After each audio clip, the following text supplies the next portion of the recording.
I take a little bit. Yeah, that's good. Celebration, baby.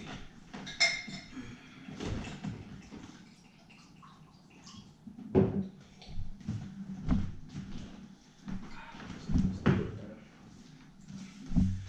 you feeling, bro? It's a good morning, man. Oh yeah, sun's out. It's a good morning.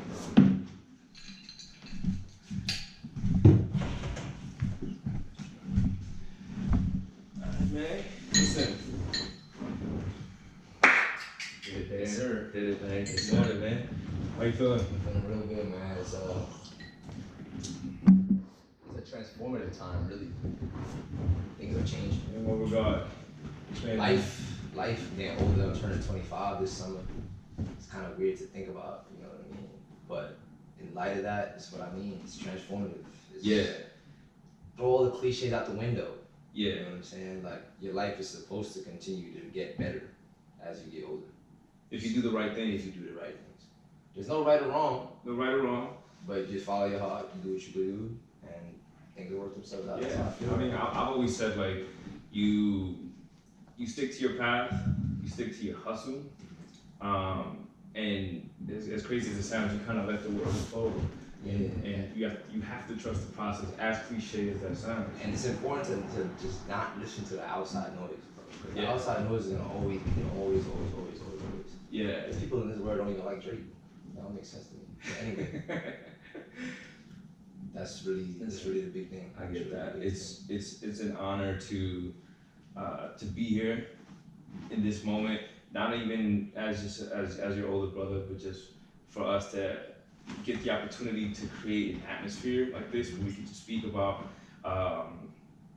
we can speak about my world and we can speak about the things that we're working on and just life. And Right. I'm so happy that we're giving ourselves the opportunity to share that with other people. It's fun, and it's beautiful, really. Yeah. You changed, baby. I think to myself a lot of things, man. In a good way. It's the best way possible. I think to myself, like, yo, how could I just be a little bit different this time around with every situation? Sure. Whether it's like a new job, a new girl you seeing, Sure. A new project you working on, anything. Right. How could I be a little bit different, or a little bit better this time? Or what did I do wrong that last time that I need to fix? Yeah. Well, expand on that. Let's talk about your experiences, your upbringing here. I mean, in Brownsville. that's a long story. We don't get into it. Just so many things. I mean, if you haven't heard of Brownsville, or if you haven't been to Brownsville, you don't know anything about it. You might have just heard that it's a dangerous place. Sure. That it's a dirty place. Sure. It's just riddled in notoriety. It's just riddled in really negative annotations. You know, Yeah. People think Brownsville, they automatically think these things. You know, they think that it's dangerous. They think that it's dirty. They think that it's all these things. And quite frankly, it's all those things are true and were true. Sure. When I was growing up, my parents, our parents came to this country, no money, just trying to make a better living. $3 an hour. $3 an hour, something like that. So it's like, of course, we lived in the projects because where else were we gonna go? So I remember being a very young kid, and that was one of my first thoughts. Like, damn, why the hell do we live here? Like, fuck, like why the hell do we live here? Like, when did that click to you that you lived in an environment that clicked to me very young. Jeopardized your safety? That's one of my first thoughts, to be honest. When I was in like elementary school, like I remember maybe like 4th or 5th grade, just being appalled by a lot of the things that I saw, like on my way to school, Sure. at school, in my building. I'd be seeing all these things, and I'm like, why do we live here again? Like, right. So it just clicked. It clicked. It clicked very young age. Like, for example, you see a movie or some shit. Yeah. And everything's all willy-nilly, right? Everyone's got their backyard, and the school bus is here, and you're thinking to yourself, man, is that what it's supposed to be like? Or, like, what is this weird vortex that I'm in? Yeah, and it's interesting because I feel like me being older than you were able to see some of the gritty shit that I went through. Sure. And you saw it through my lens. Sure. So I can say that I also saw it pretty early, but I think you saw it through a different lens because you saw it down soft. I saw it in a different lens for sure, because I obviously have a close relationship with you, and I'm like, I know Ari's not like, I know A's not like this. But then I saw some of your friends, and nothing against your friends, but it was just yeah, shout out to all of them. It was just like me thinking about it, like man, like I know Aiden, not no hood dude, but I know he mingling with hood dudes, but not because anything else. It's just the way it is. Yeah. You know what I'm saying? Yeah. I'm not trying to say nothing about them or nothing. It's no, just, they were genuine people. We were all surviving. Yeah, exactly. It's just I thought about it from a very objective point of view as a young age. Like man, like you do have to do certain things in this neighborhood to survive, even if you don't agree with them. Yeah. Like turn a blind eye when you see that one kid getting jumped. Yeah. Or acting like everything's cool when your homie show you his gun and his JanSport book bag. Right. I was in like I was in like sixth grade. The homie showed me a banger. Yeah. Big black banger that he had in his JanSport. Like it was like lunchtime. And I remember being so shocked. The hallway and shit. I remember being so shocked when I saw that shit. And he feeling like he's mad cool. It was his brother's gun. Yeah. But I remember thinking to myself like, yo, what the fuck? Like we're in school. Like that made me feel nervous. I was distracted in my next class. And I was thinking to myself like, am I supposed to tell someone about this? Or am I supposed to just act like it didn't happen? Of course I just acted like it didn't happen. Sure. Because of many reasons. You don't wanna cause attention to the homie. Right. You don't wanna get him in trouble.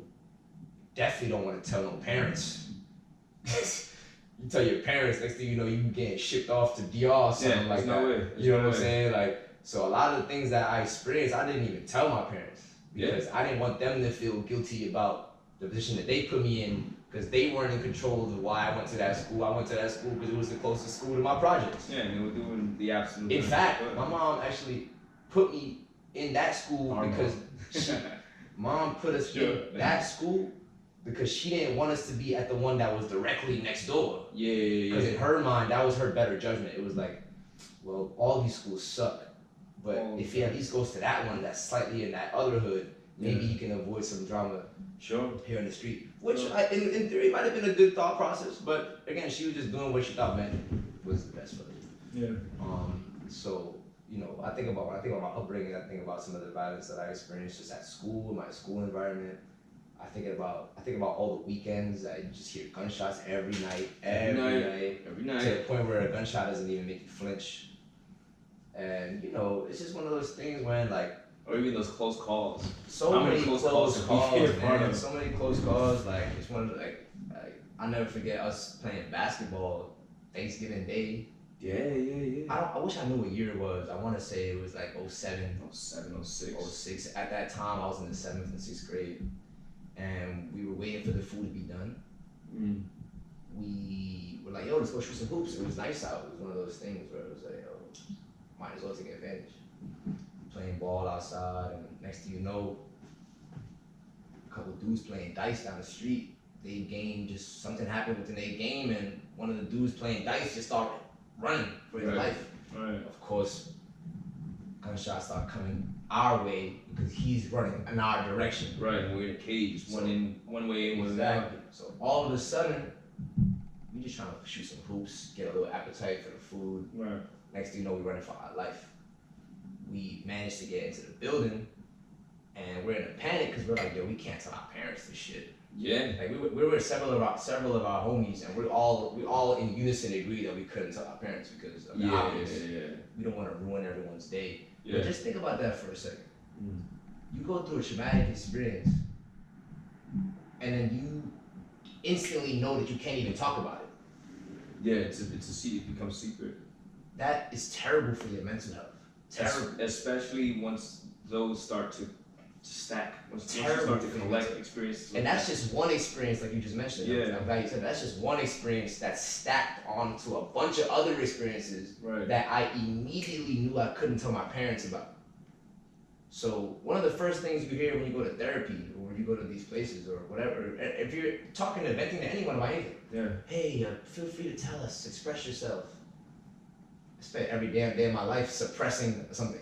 Absolutely.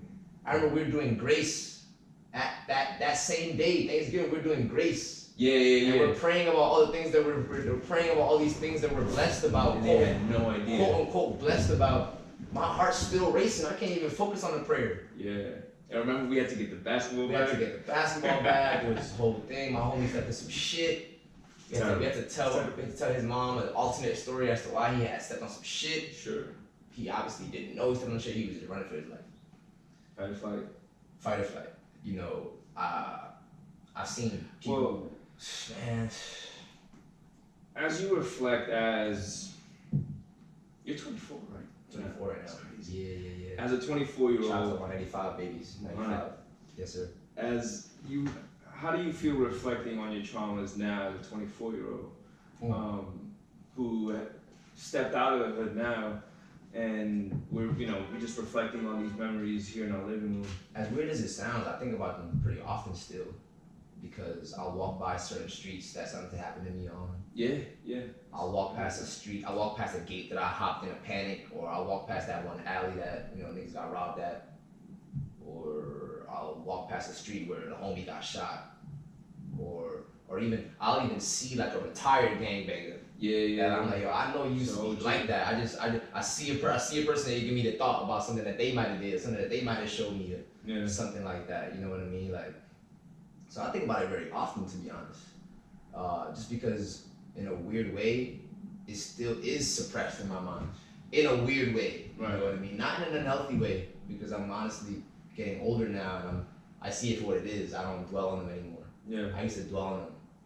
I used to be that kid in 8th grade, like damn, like I really don't want that to happen to me again. Like, you know what I mean? I used to be like almost like afraid to like do one thing based off the other thing that happened. Now that I'm grown, it's just like that's the genesis of PTSD. Yeah, exactly. And that's what so many people in the hood just have experience freely undiagnosed. And they don't even tell anyone. That's the problem. Like no one even knows these things happen. Yeah. So it's like, again, the main point that I want to drive here is that like my upbringing in Brownsville was traumatizing in many ways, because there were several times where my life was in immediate danger. There were several times where people that I loved were in immediate danger, and we all had to just carry on as if it didn't happen because of the obvious. Yeah. You know?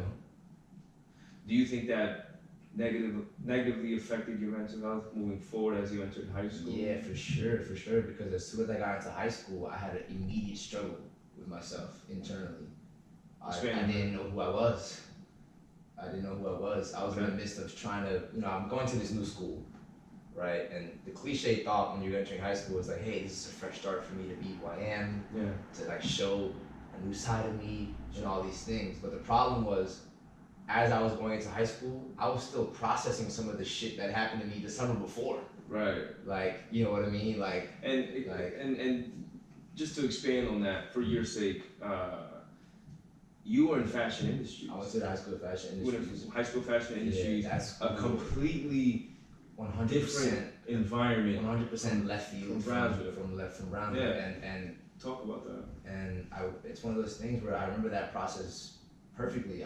My only thought process was, man, I need to make sure I go to school in Manhattan. Yeah. I remember telling you that when I was a kid too, and you were like, well, whatever you want to do, man, all right. And I just did that because I want everyone to understand that this is a different Brooklyn that we're talking about. It's a whole different Brooklyn. We're not talking about Brooklyn in 2018 or 19 and 2020. Years, we're talking about years Brooklyn before gentrification. We're talking about Brooklyn in 2007, 2008, where anything was liable to happen to you at any time of the day. Where if you weren't tough enough, you were considered to be food. That's what we would call it. We'd call it food. Like, that nigga food, or he ate his food. Yeah. Or that mentality derives from primitive human skills of human thought processes of like, survival of the fittest. Yeah. If you weren't strong enough, you was getting robbed by that stronger dude.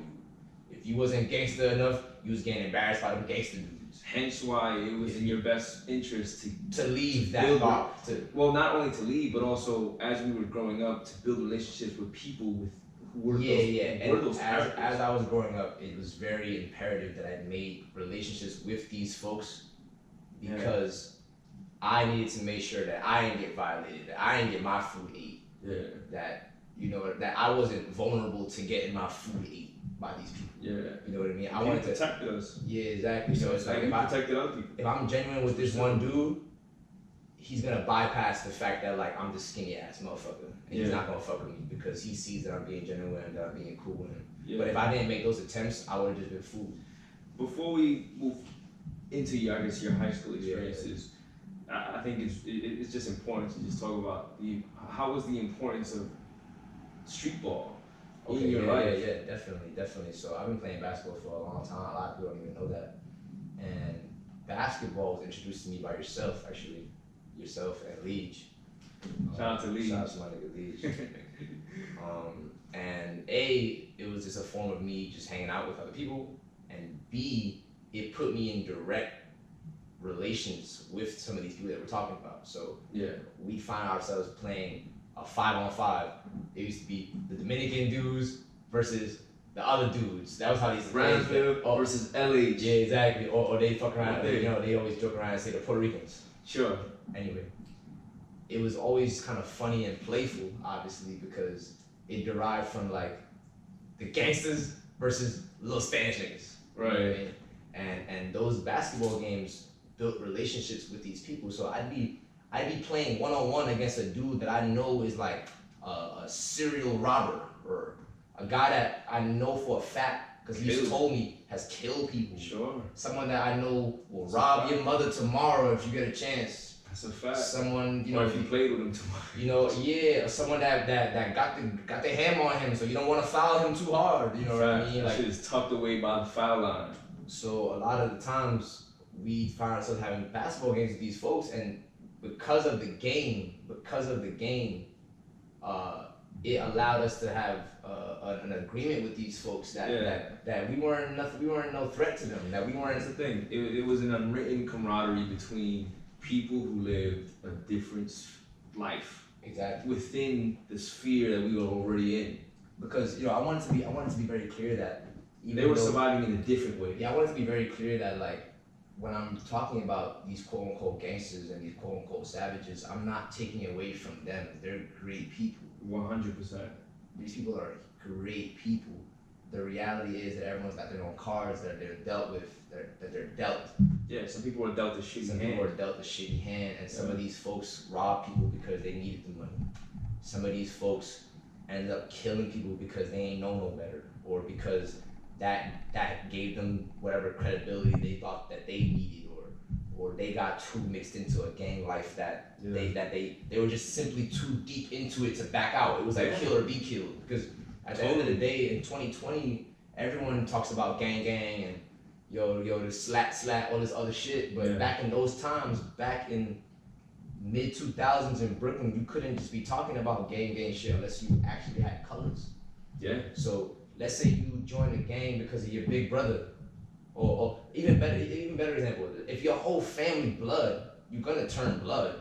Yeah. Because if you don't turn blood, they're gonna be like, yo, why you being a bitch? Yeah, at that point, you were an outsider. Yeah, if your whole family blood and you don't want to turn blood, they're gonna be like, yo, why you being a bitch? Yeah. And that's your own family telling you that. So these people end up stuck in these positions, and they end up doing some of these things because they end up in a kill or be killed situation. Yeah. And at the end of the day, it doesn't matter how nice you are, it doesn't matter how polite you are. If you're in a kill or be killed situation, you're probably gonna kill. Sure. So before we even go further, I wanna make sure that I make it a point to say that these people that I've known in my life, that I still know in my life, they're not bad people. Yeah. I just chose a different route than they chose, and I was fortunate enough to take the different route. Yeah. Because who knows what I would have been. Yeah. I've always known from a young age that I wasn't a gangster, that I wasn't a tough guy. Never was in me. Right. Never was in me. I've gotten in a couple of fights because I had to. Yeah. You know what I mean? Thank God I run really damn fast. So that's really that thought process. And then me going into high school, that's an important age because you get a little older. Yeah, you're now experiencing an entirely different sphere of kids. So when I was 13, 14, going into high school, I was so stuck on trying to be this new person. Yeah. But then it felt like a facade because I was trying to be this new person, but then I'd come back home and then mingle with the hood niggas again, like, what up, y'all, what it do? Right, but you was just in a completely different environment. Space, yeah. And to really elaborate on that environment, I went to the high school of fashion industries. That was a school that was 89% female. Mm. You know what I mean? My graduating class only had 21 men. Right. So like, I'm not even talking about the men and women debate. Sure. I'm talking about just the literal different aesthetic and the different environment that I was in. I went from being in a classroom that only had like, I came from being in a classroom that had majority guys that were all savages.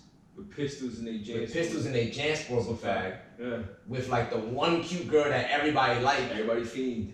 To the complete opposite, to being in an auditorium filled with hundreds of women and little to no guys that none of them were even gangster in the slightest, which I liked. Sure. I'm not gonna lie, I loved that.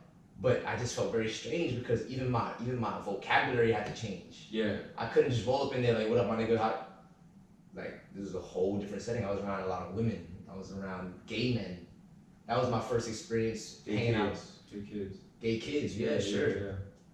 That was my first experience actually mingling with people who were gay. Yeah. And I was obviously very ignorant to it as I was growing up because in the hood, if you was gay, no one even wanted to be your friend. Yeah.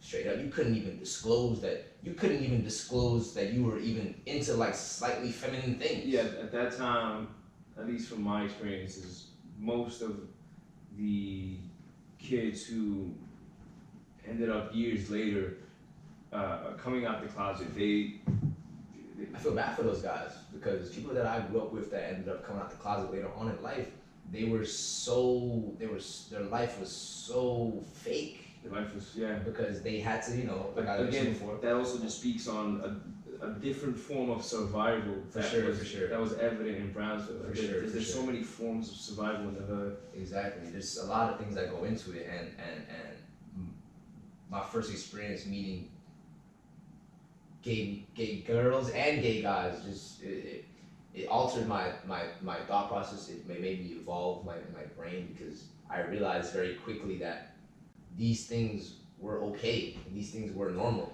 It was just that I was thinking small-minded because I'm in a small-minded environment. Now, how do you think that shaped your identity? It shaped my identity a whole lot because here I am now in this new space where I don't have to experience any violence until you get home. Until I get home, yeah, exactly. Sure. I'm talking about like my time in school now. Yes.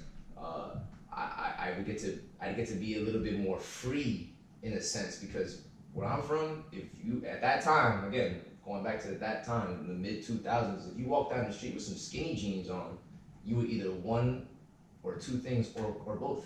Or both. You were either a pussy or you were gay or both. Or both. And here I was every damn day walking to the L train with my skinny jeans on because that was my steez. Yeah. But I always had these internal battles with myself because motherfuckers would look at you like you food, like I was telling before. Yeah. You walk down the street in skinny jeans, you that nigga look like food. But then it was like, wait, nah, but that's Hav. That's Hav from the court. It's like, nah, that's bro we played ball with. He was killing you the other day. Yeah. Yeah. We also made a name for ourselves up there. Luckily for us, I guess you could say it's a gift. We got respect in our hood because we were actually really good at playing basketball.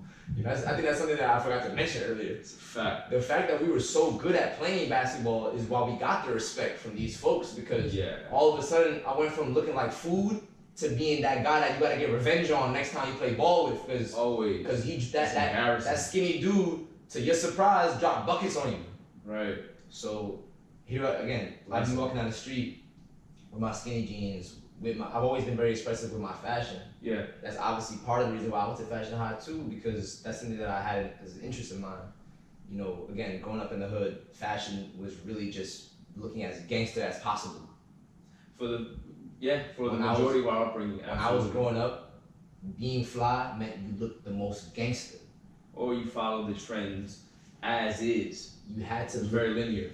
You had to look the most gangster. Because the dude that looked the most gangster got the most girls. The dude that looked the most gangster presumably had more money on him. Yeah. The dude that was more gangster wasn't gonna get his food ate. Yeah. You know what I mean? I hope you guys understand what the reference means by now, getting your food ate or someone looking like food or all that stuff. So that's how I grew up. I never wanted to dress a gangster because I wasn't gangster. Right. So I was always doing my own thing fashion wise, and that gave me respect too.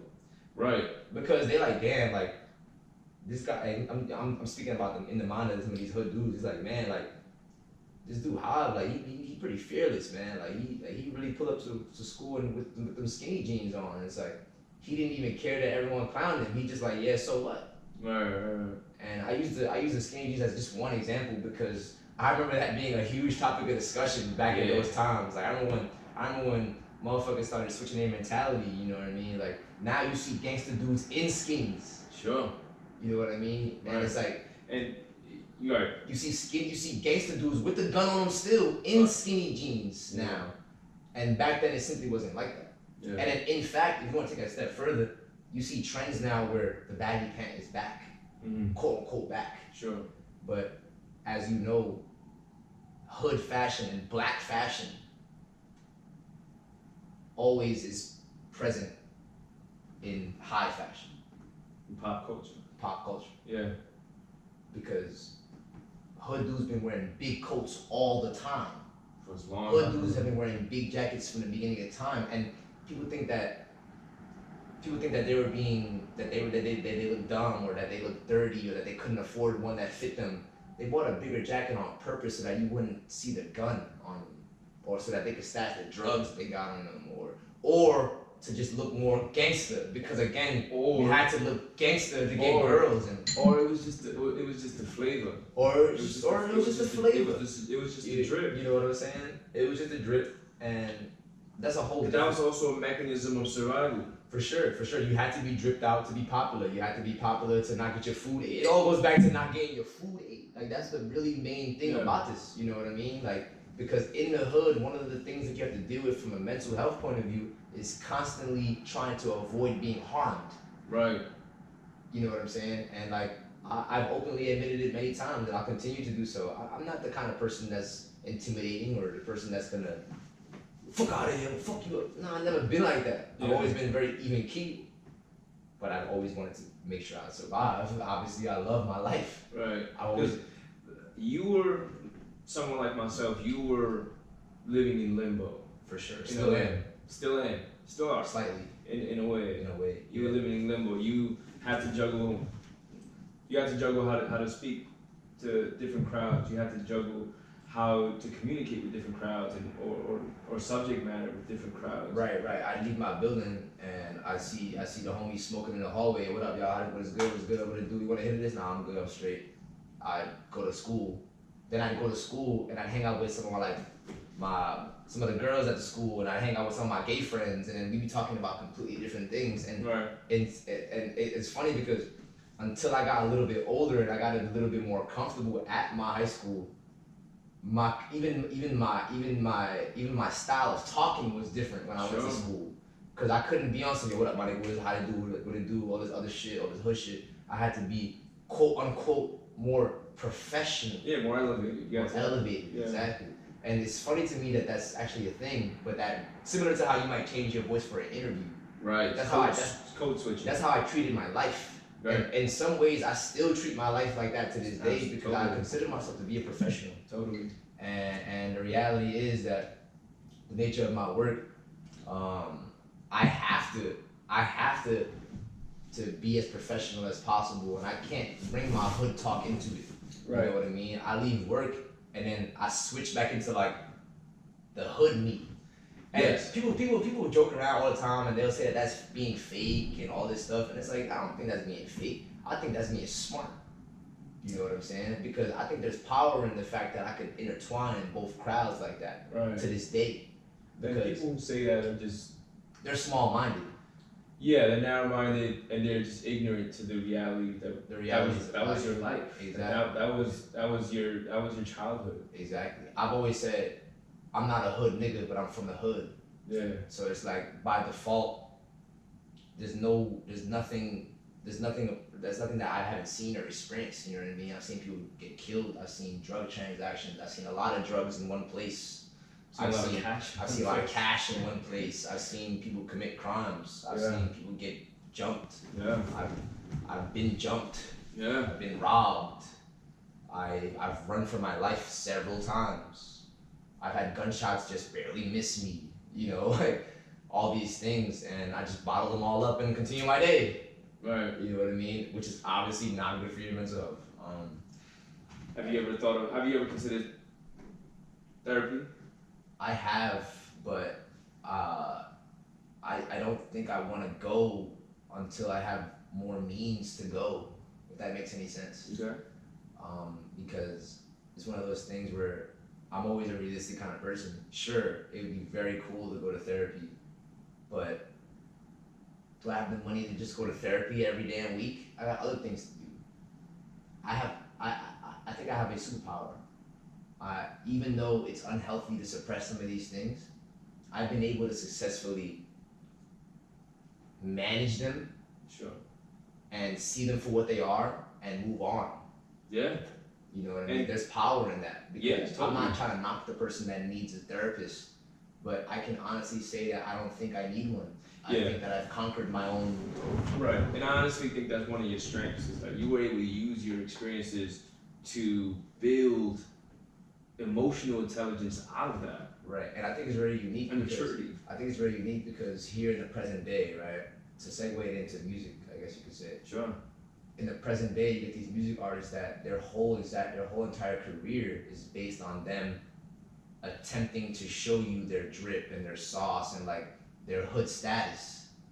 But I'm the opposite because there are some folks in my life that I've never even mentioned to them that I'm from the hood. Right. I've never even mentioned to them that I know about hood shit or I've done hood shit or like they wouldn't even think that of me because of the way I met them. Right. So here I am making music, but not doing it in the way that people are doing it now. Some people are even fabricating stories for their songs. All the time, man. For their songs. And I'm not trying to knock them. Sure. Because at the end of the day, that's just content. But like, it is important to note that some of these people haven't even gone through these things in actual real life, but they're mentioning that they did.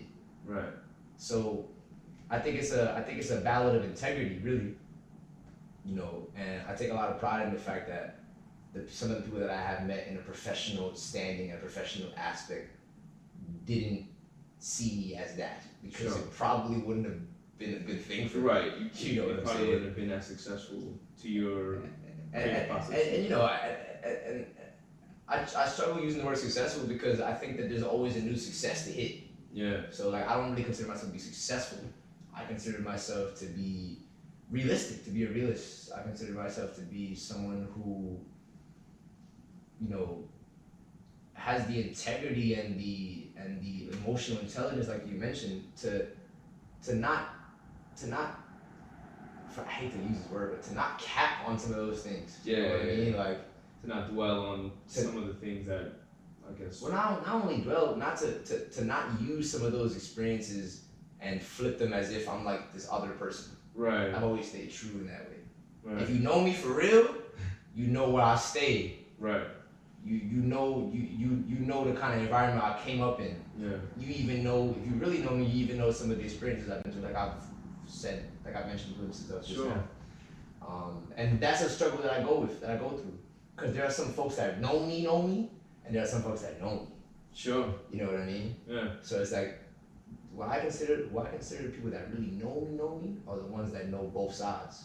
Right. And they understand that you juggle between different They ways. understand that I juggle between those two things, not in a fake way, but just that's just how my cards, that's the cards I was dealt. That's the cards you were dealt. And I just actively adapted on the way. Well, speaking on the cards that you were dealt, let's talk about now.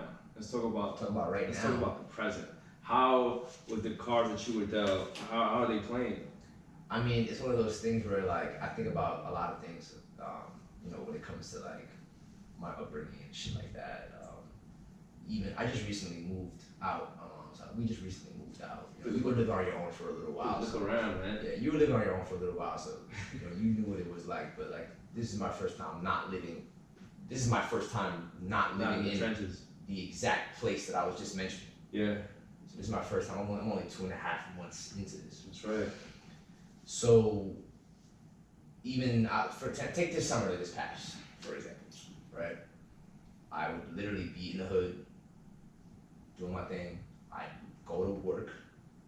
I'd do my shift there. I'd be as quote unquote professional as possible. Yeah. And then I'd clock off, and I'd come home, dap up the homies, maybe roll a little, maybe have a drink or you know, roll up something or just play ball. You know, or just chill with the homies in the hood. And then in the nighttime, I might pop out to some event. Right. Where then you saw the whole different side of me all over again. So in this all in the same day, I'm flipping the script in so many ways, because just me walking to the L train, I'm dapping up all the hood niggas. Yeah. You know, my local drug dealer, what up, dude? How you doing? You know, the same nigga that's selling Metro cards, see him all the time. He know I got an unlimited, but he still asks me if I want a $2 swipe. Yeah, shout out to OG. Or whatever. And then I go to my work, and I be as professional as possible, and I do all these different things, and everyone would love me. Yeah. And then I clock off, and I go home, and then then it's like switch is like, now I gotta be back on my grizzly. Yeah. I gotta be a little more stone faced. Right. I gotta make sure I look at every nigga in the eye. You gotta look at every man in the eye. Gotta look at every man in the eye. You can't walk past a man and not look him in the eye. And that comes from that thought process right there comes from growing up in the hood. Because if you walk past a dude, don't matter how big he is, no matter who he is, or how many people he's with, or how many people he's with. If you with 30 people, you gotta look all 30 of them in the eye. Yeah. And the reason behind that is because the minute you shy away from doing that, you become food. You see what I'm saying? If I walk past this one dude right here, and I don't look him in the eye, he's gonna think I'm pussy. Yeah, and if he thinks I'm pussy, it means for them to play with you. And if he thinks I'm pussy, he might pull out his knife and rob me. But if I look him straight in the eye, and he look me straight in my eye, he might not test you. He not gonna test me. He gonna be like, he real right. Yeah. You know what I'm saying? And also, it's indicative of the fact that, damn, he is from here, because he not scared. Right. You know what I'm saying? There's a sense of direction. Right. Yeah. So in the now, you know, that's just an example that I wanted to use. But in the now, you know, I'm living in this space. We call it this Zorrilla estate. And that's just very empowering. It's really just a playful thing, but it's very empowering, because we come from a place that you don't get to feel empowered very often. Yeah. You know, you actually feel the opposite of where we're at. This shit is crazy. So in the current day, I live just outside of that neighborhood. Yeah.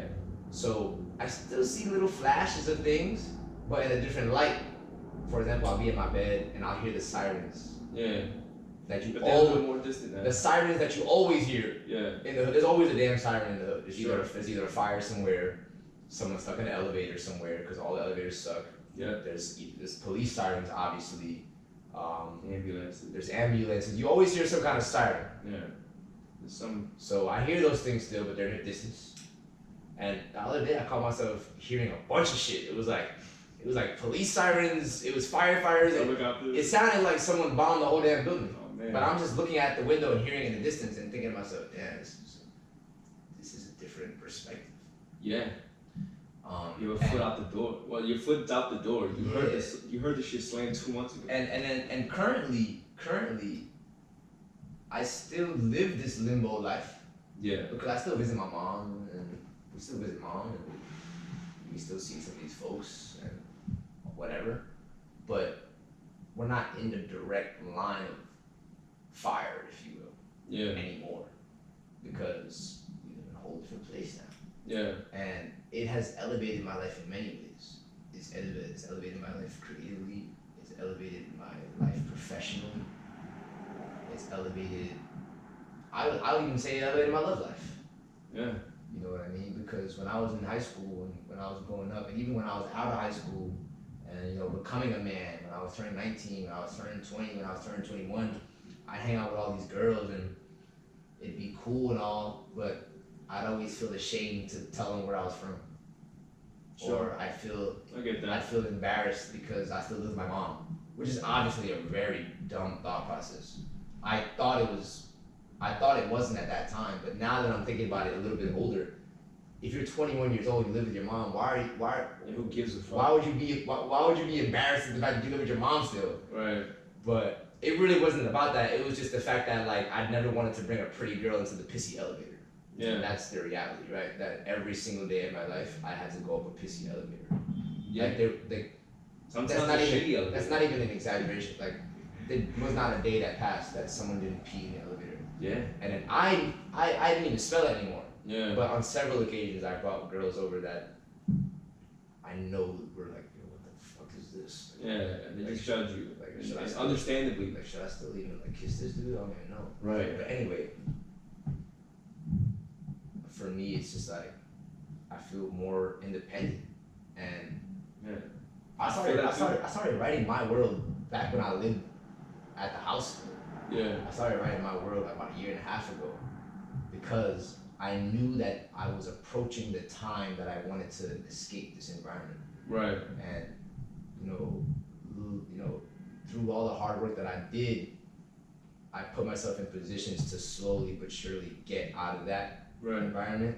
And that's when I started conceptualizing the lyrics and writing some of the things and all this stuff, because I knew that my time was expiring.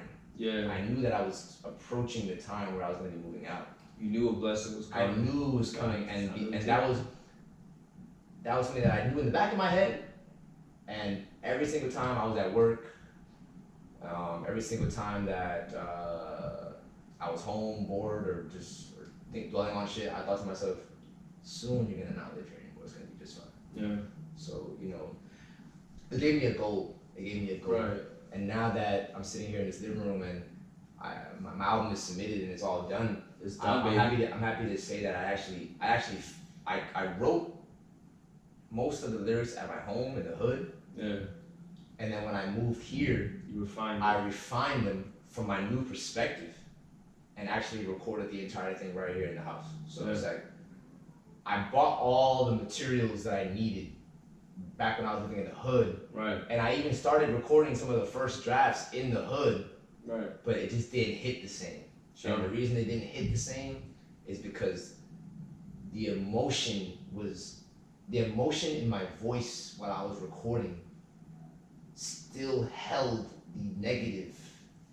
You see what I'm saying? Yeah, it still held the negative. Like, I write some dope ass lyrics. Yeah. Record it, but the energy wasn't there because I still live in this place. Right. I'm still in mom's crib. But as soon as I moved here and I set up the studio in the room, that's one of the first things I did. Yeah. As soon as I got here and I started recording those same lyrics, those same songs, there was just the sauce to the way I was. There was just the energy was just different in the recording process, in the vocals, because I was now in this safer environment. Right. And I use the word safe as a general statement. I don't mean it as like a literal, like, no one's gonna kill me here. Yeah, it's just my mind felt protected. Yeah, that's big. My mind felt protected, so it allowed me to say that note a little higher or put a little bit more in that verse, because I got the confidence that I got this. You know what I'm saying? Like, by then we already accomplished. This shit. Whereas when I was recording back in the hood, it was just like I'd record a song and it'd be dope, but then I'd go to bed and think to myself, I still live here, man. Fuck this shit. Like, I'm writing lyrics about living outside the hood, but I still live here. It's not even valid. Right. So when I actually moved out, it made the lyrics so much more valid. It made the recording more valid. Because now I'm talking about it from a perspective that is literally the outside looking in. Because that's what my world is. My world is showing everyone a glimpse of what I'm talking about. Right. So if I remove myself from it as well, and then tell the story from an aerial point of view, you know what I mean? Like, it'll allow that story to come out a little bit better. What does my world mean to you? My world is a representation of that limbo. You know what I mean? The way I was able to use the limbo to my advantage. Right. To conquer. To better myself. Yeah. Because the whole tape is about me bettering myself. The reason I started making music is because I wanted to learn something new, and I wanted to learn. I wanted to continue bringing something to the table. Yeah. You know what I mean? I started DJing 2 years ago. Right. 2.5 years ago. And it was something that I wanted to do just to learn a new thing as a hobby, because at that time I was getting older and I was growing increasingly frustrated with my living situation in the hood. Right. So I thought to myself, man, I got this cool job at Vans. This is before I was even a manager. I was like, I got this cool gig at Vans going on, but like, I should probably put some more money in my pocket so that I could move out. Right. So the DJing thing just came from me literally wanting to make a couple extra bucks a month so that I could feel that I was making some kind of progress. Yeah. And for what it's worth, I did just that. Right. Did a couple gigs, met a couple people that I still talk to, and in the grand scheme of things, it's not about the money. Right. In the grand scheme is just really just me expanding my mind. You learn a new skill, and that new skill is what prompted you to get. Exactly, because it's what sparked you to get more involved in music. Exactly, because DJing and producing go hand in hand. Yeah. Because really good DJs, they remix their own songs and they put those remix songs out and they get hits and all this shit. Think about all these people like DJ Mustard and you know, even DJ Khaled, if you will, as oversaturated as he is. Sure. He's just an example of how an actual DJ can remix a song and then make it how you can make money off it. But anyway, that segued into me wanting to learn how to produce. Me wanting to learn how to produce segued into me making my own beats. Me making my own beats segued me into like, hey, damn, I just made this really cool beat. I could send it to that guy, but I could also write something myself. Yeah, and that was your dominant. That was how it happened. And then I started writing stuff, and I'm like, damn, that sounds kind of cool. And then I thought to myself, I can't just write songs for nothing. They gotta mean something. Yeah. And then I thought to myself, what's one of the most important things right now in my life? And I was like, yo, one of the most important things in your life right now is trying to get over the hump of not living in the projects anymore. And then I was like, yo, I have all these suppressed things that I need to like get out, or I need to like talk about them or something. Right. Because it became therapeutic. It became therapeutic, exactly. Yeah. Exactly. Just your entire process of creating My World. How many tracks does it have? There's 10. It's 10 tracks. So within those 10 tracks, it's just you. It's really just leading. Really. It's a mix of things. It's me just telling stories. It's me expressing myself, because I've always been known to be, a little bit of a quieter, timid person. Yeah. Once you know me, you know that I'm not that. Yeah. But that's just how I come off. Right. And I think even that stems from my upbringing. I come off as timid. I come off as a little bit quiet, because the reality is, growing up in the hood, you can't just be automatically buddy with everybody. Right. But you gotta earn your stripes with that nigga over there. You gotta make sure that you don't look at that nigga girl too long. Fact. Or you can't be the super friendly person. You gotta just be calm. You gotta just, what up? Observant. Yeah. Exactly. Yeah. So even though I'm not like that, I still come off as that when you first meet me, because it's instilled in me. It's like, yo, let me make sure that I don't dap that guy too much, because I don't even really know him. Right. You know what I mean? He could be plotting on robbing me when I leave. So like, let me just, what up, yo, what's up? You know what I mean? Like, yeah. The reality is I'm a super bubbly person and I'm very social, and it obviously shows. But anyway, yeah, that's what my world is. It's me expressing myself. It's me displaying these new things that I've learned, because I produced the whole thing myself. Yeah. There's 5 tracks on there that I made, and there's 5 tracks on there that are YouTube beats. And I don't care who you are. It doesn't matter what status you're at. Every person who's a music artist at one point has made a song to a YouTube beat. Absolutely. or has at least written to a YouTube beat. There's nothing wrong with that. Nothing wrong with that. At least to start. Right. At least to start. Yeah, this is your first project. I feel the only thing that I wanted to do, the only thing I wanted to make sure that I did, was I wanted to make sure that there was an even balance of things the beats that I created and YouTube beats, because I didn't want it to just be YouTube beats, because that'd be a little bit of, that wouldn't show off the work that I made too. Yeah. You know what I mean? What do you think? What do you say was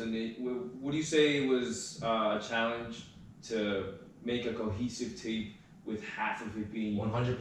beats that you produced and half on YouTube? 100%. The first songs that I made were all my beats. Yeah. So One Day, 5'11", Safe, Mirror, and Pride Aside. Right. Those 5 songs were beats that I made I see. on my own time. The others were YouTube beats. I made those songs first.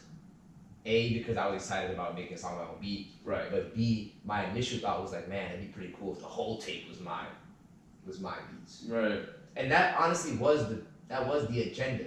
It obviously didn't end up being that way, but the reasoning behind that was I thought to myself, man, as cool as it is to make every beat my own, I don't wanna limit myself to just my own beat, because the cool thing about making your own beat is as you're making the beat, you can start writing lyrics because you're the one that created these little pockets of places to write the lyrics. Right. But if you take a stranger's beat and you still body it and you still make a rocking song off of someone else's beat, right, it shows that you can do that too. Sure. It shows that you're in your bag. You know what I'm saying?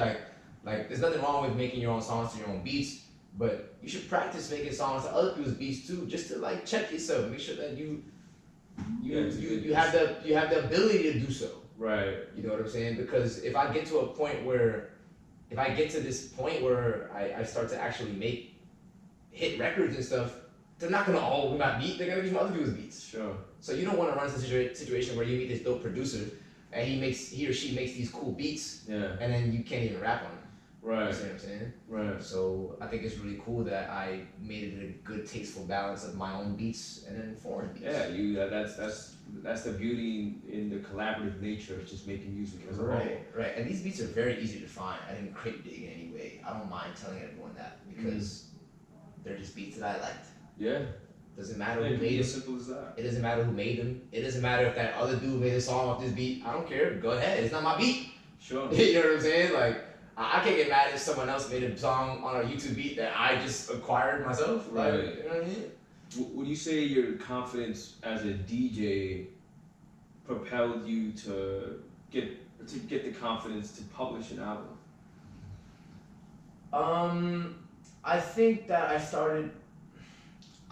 my confidence really came from me putting up some of the mixes that I put up. Okay. Cause that's like the first time I ever uploaded something that wasn't a photo of myself or some shit. Right. That like was something that I did, and I remember that being a little bit scary too, just because I don't care who you are, how strong you are, we naturally fear judgment as humans. So like that was kind of something that I had to get over, and I'm glad I did because it gave me a little taste of what it feels like to get over that little fear of pressing upload. You guys would be surprised. Just pressing that upload button is a very, very strong rush of emotions. Yeah. Because you're literally afraid. You're like, damn, there's no going back when I fucking press upload. Yeah. And you have to deal with it all. You have to deal with the people that don't like it. You have to deal with like people commenting on your shit. You have to deal with like someone hating. Sure. But like, I even think back to when I uploaded My World. It's like, yo, this is very scary. It's like, click.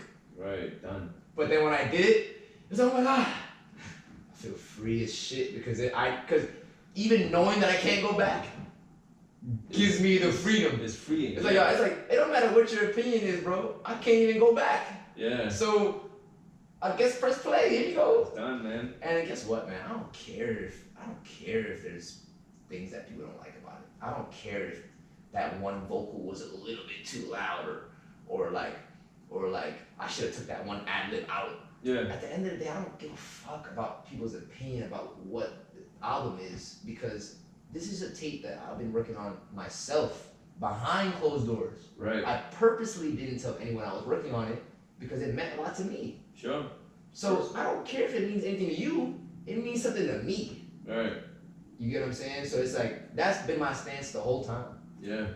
I do plan on continuing to make music, and I do plan on the music getting better because there's only one way we're going here. We're not moving backwards, we're moving upwards. Yeah. So even if my world has certain flaws to other people, I'm just gonna do me and continue making my music. Yeah. And then slowly but surely that discography will get better and better. Yeah.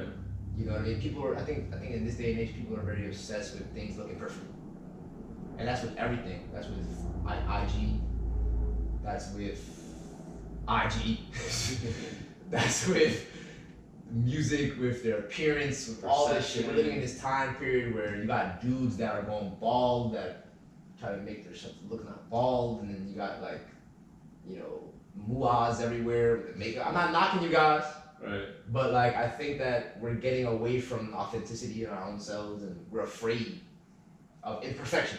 Sure. You know what I mean? One of the biggest things in my life, personally, that I am insecure about, I've always been insecure about, are my fingernails. Okay. I've always bit them. And I bit them for many reasons. It stems from anxiety. Mm. And I'm not gonna go on this whole debate about how I have an anxiety problem. I really don't. It's just that that's how I coped with some of the things that I was growing up with. Whenever I was nervous, I'd bite my nails. Whenever I thought that those guys would do something funny to us, I'd bite my nails. Whenever I was in danger, I'd bite my nails. Sure. Whenever I was nervous, I'd bite my nails. Okay. That's where that comes from. And I still do it to this day. Slap myself on the wrist sometimes. But the reason I figured I'd mention that is because everyone's got something they're insecure about. It doesn't matter. Yeah. It's about as long as you acknowledge it. Yeah. And it's about getting the courage to share that vulnerability to everybody. Even to this day, bro, I'll post a photo up like in however medium you choose to. Bro, even to this day, bro, I'll post a photo up like, yeah, like my crusty fingernail came out in that photo. I've not put up photos because of that. I bet. And I don't care to admit this because it's just, I'm trying to actively trying to change it, whatever. Yes. But this is just a message so that everyone else can see. You know what I mean? Like, I'm not bald by choice. I shaved my head down because my hair was thin. Mm. And I don't care to admit that because a lot of dudes' hair are thin. Some girls I've seen hair thin. That's your truth, yeah. That's my truth. It's terrible women, but yes. That's my truth. Yeah. And what did I do? Did I sit around and harp on it and like beat myself up? No. I was like, how are you gonna change this so that you could still upkeep your image? Yeah. Because I've always been very, very confident in my image, and I've always made it a point to express myself, you know, with my fashion. You know what I mean? Anyone who knows me knows that like I do care about my appearance and my aesthetic to others, and not because of how they feel, because that's how I carry myself. Yeah. So, and one of the songs I wrote, Mirror, I didn't say it directly in that song, but like that's what that song represents a little bit. You know what I mean? Like I looked myself in the mirror, I made adjustments to myself to be better. Right. Whether it was to look better, whether it was to feel better, all these things. Yeah. You know what I mean? So like, who are your heroes? Kid Cudi, Scott Mescudi, yourself. Musically, or just who are your heroes, man? I mean, big fan of Pharrell, always have been. Everyone's been seeing me running around with the nerd hat. I get compliments every damn time I wear that shit. But musically, it's Kid Cudi. It's Kid Cudi. For sure. Yeah. That was the first. Cause when I was growing up. Shout out to Kid Cudi. When I was growing up, man, I listened to all this gangsta music. When I 50 Cent album, bro. 50 cents, man. 50 cents. Every single car that drove by back in like 05, 04 had this motherfucking song playing, bro. Yeah. And this is before media services, this is before streaming. This was just, if you didn't have that CD, you was bugging. Sure. Like, so. Was that your first artist who it clicked? Yeah, the power of music? Yeah. And it's funny because you would think that it'd be like Jay-Z or some shit like that, but that, for me, it was for sure. For sure, and you're older than me, that makes sense. For me, it was 50 Cent. That's interesting. I was like, yo, this dude 50 Cent's hot, bro.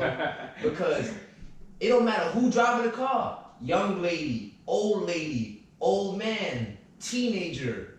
These motherfuckers all playing 50 Cent. Yeah, man. And I'm like, yo. 50 was that dude. I'm like, yo. This guy's got this gangsta ass songs that like everyone seems to still relate to and love. It's like, yeah. And the songs meant, you know, that's the good thing about music. They can mean so much to different people. Yeah. You know what I mean? So when I heard Many Men for the first time, it hit different for me because I know niggas that have got killed. It reminded you of outside. I know niggas that have got killed. I know niggas that killed niggas. I know people that have robbed people. So when I heard Many Men, it's like, yeah, that song's hard. Yeah. Yo. You were also able to see the versatility in his music, because even with a song like Hate It or Love It was also just a different ambiance than you know, the latter. I'm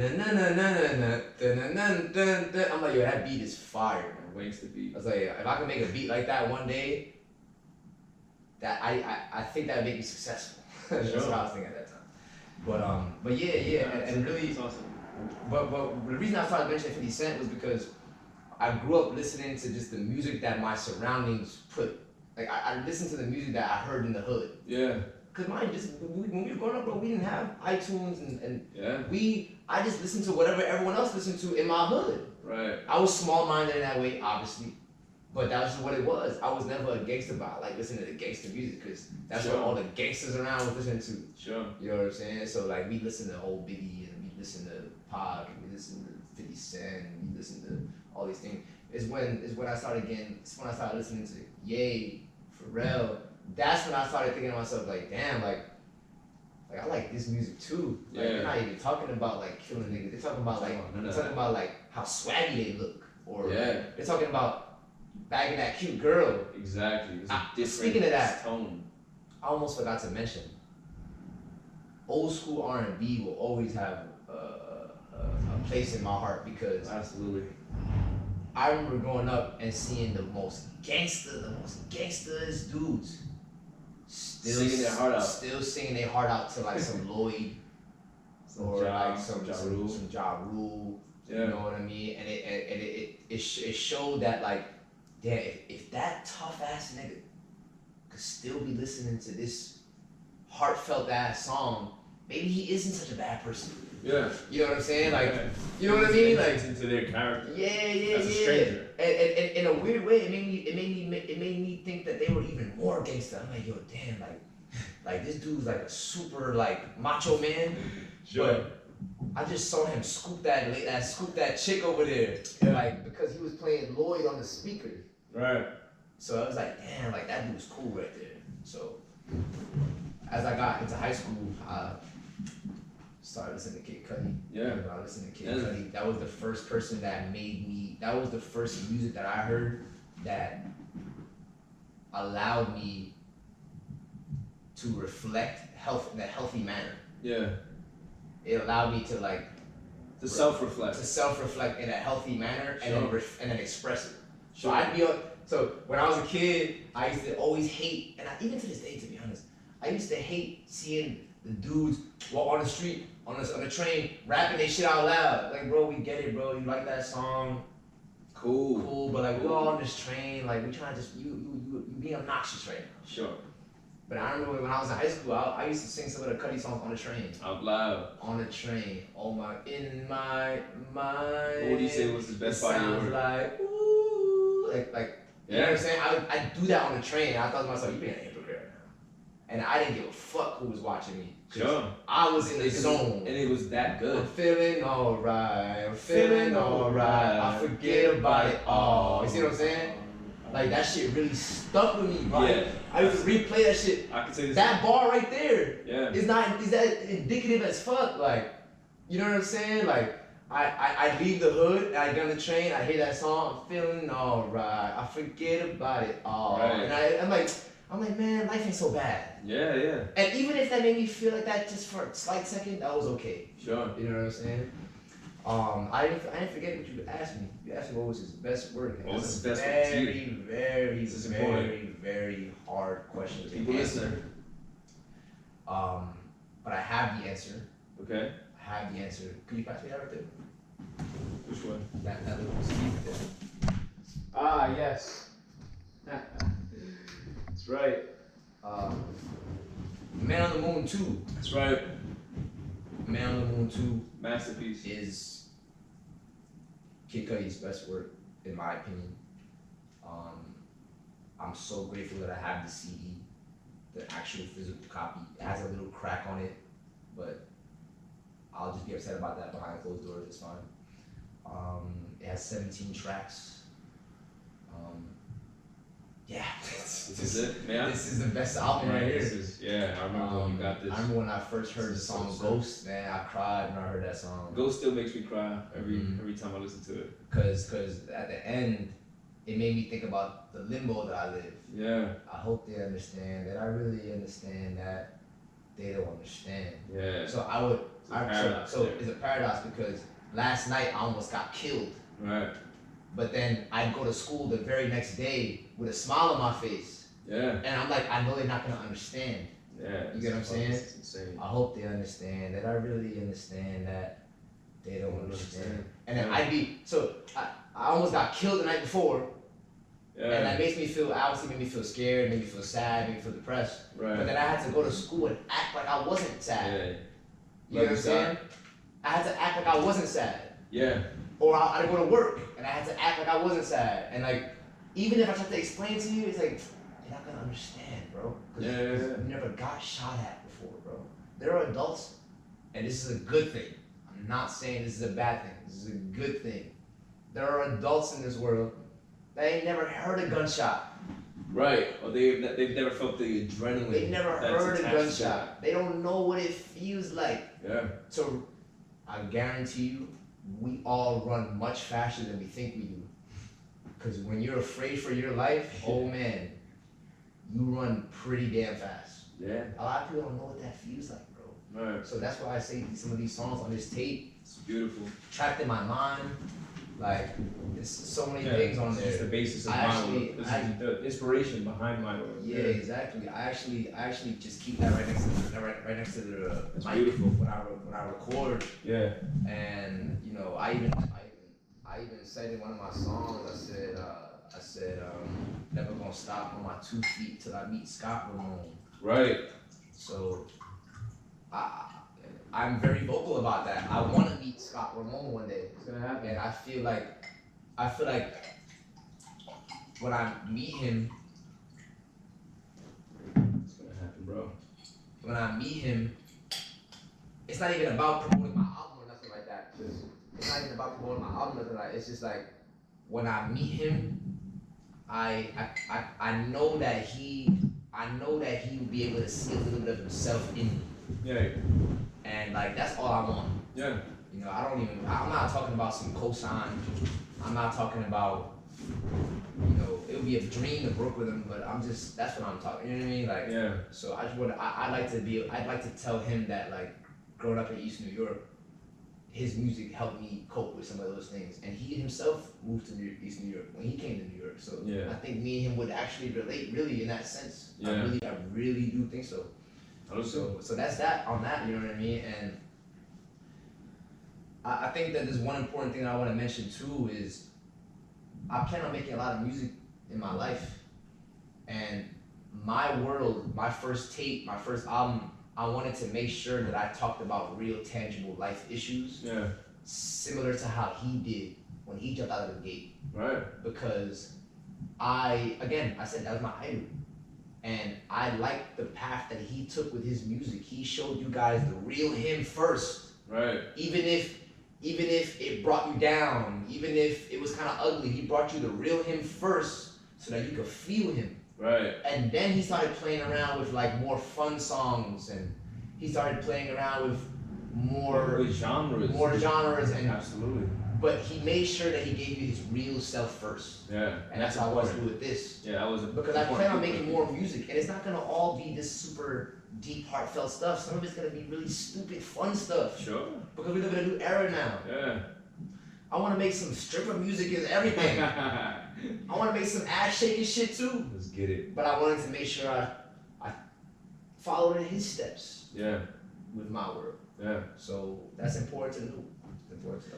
Let's talk about the features on my work. Talk about them. John Days. Let's get it. Dolo. Shout out. Major shout out to y'all. These are some of my friends I met at Fashion. And it honestly is as simple as this. It's not even that deep. I wanted to make an album. I wrote the whole album. Yeah. In the process of me writing my whole album, some of my homies was in the studio with me recording some of the stuff. Yeah. And I explained to them my story, and I explained to them what I wanted, how, you know, what I conceptualized for this, and I kept it open with them. I said, here's a song I would envision you on, here's a song I would envision you on. Right. I don't care what you write. Right. Because this is not a popularity contest. This is just friends creating something together. in an authentic way. Right. I didn't ask them to re-edit any of their verses. I presented them the song with my verse attached, sent that to them with the empty space. They wrote their own lyrics, came to my room and recorded them. Right. Bro, John Days wrote his verse in Paris. Like, that's sick. Yeah. Like, I sent it to him, and he actually wrote the verse while he was in Paris. Yeah. Came back from Paris and was like, yo, bro, I got that verse ready. Sure. I didn't even ask him for a preview. I didn't ask him for shit. I said, yo, this the day you're gonna link at my crib to record it. He did that shit in like 2 takes. Yeah. We ad-libbed it. Rest history. Yeah. Same thing with my boy Dolo. Same thing. I said, yo, this track is fire, bro. I wrote my verse. I actually recorded that verse back in the hood. Yeah. Which is funny because I did it. I woke up one morning at like 8 a.m. This dude right here is he could witness to this. Yeah. I woke up at 8 a.m. I made a coffee, and I had been thinking about the verses the night before. I fucking just I said, fuck it, let me just put this verse down. I put the mic there, right there in front of me. Yep. I was actually holding the filter in my hand. I didn't have it stationed like I usually do. I was holding it in my hand, just going verse, doing my verse, take after take. Finally got it done. Sent it to him that day. I said, yo, this is my verse, bro. It's raw, but I want to hear what your verse is like. He said, can we link later today? Yeah. He came to my house that day. He did it in his 3rd take. Yeah. Whole thing. Motherfucker bodied my verse. His verse is way better than mine. And I was like, yo, I'm so glad your verse is better than mine, because when it comes to a 2-verse song, you kind of always want the second verse to be better anyway. Sure. No one wants a song where you hear the first verse and like that's fire, and the second verse is like, that's a better, cut it off. Right. You want the second verse to be more fire, right? So that you can hear the whole song. Right, and that's the climax of the track as so the track progresses. I told the homies this to their face, so I don't gotta say it to prove nothing. No, I told both of them. I said, yeah, both of y'all verses were better than mine. Right. And I was happy. That's great. Because I wanted them to build off of my verse. Right. My verse is pretty fire, but the flavor that they both individually added to those verses, it made the song come full circle. Yeah, and the tape is really cohesive with those 2 features nonetheless. Yeah, definitely. I think you had good placement with them on the specific beats that you chose them to be on, but also just the content matter that they were involved in. And it was very organic. It was very organic. They mentioned to me that the fact that I had my verse already written, it helped guide their verse. Yeah. And it wasn't that much back and forth. Usually you hear about people collabing on albums or verses or songs. It'll be like, yo, you should say this or that part. Right. It was just like, nah, like, yo, you actually recorded that? That was sick. I remember having to like hold back my excitement while we're recording because like I was gonna fuck up the recording. Like yo, that's cool. Right. And then after you press play, we're like, yo, this is great. Awesome. You know what I mean? So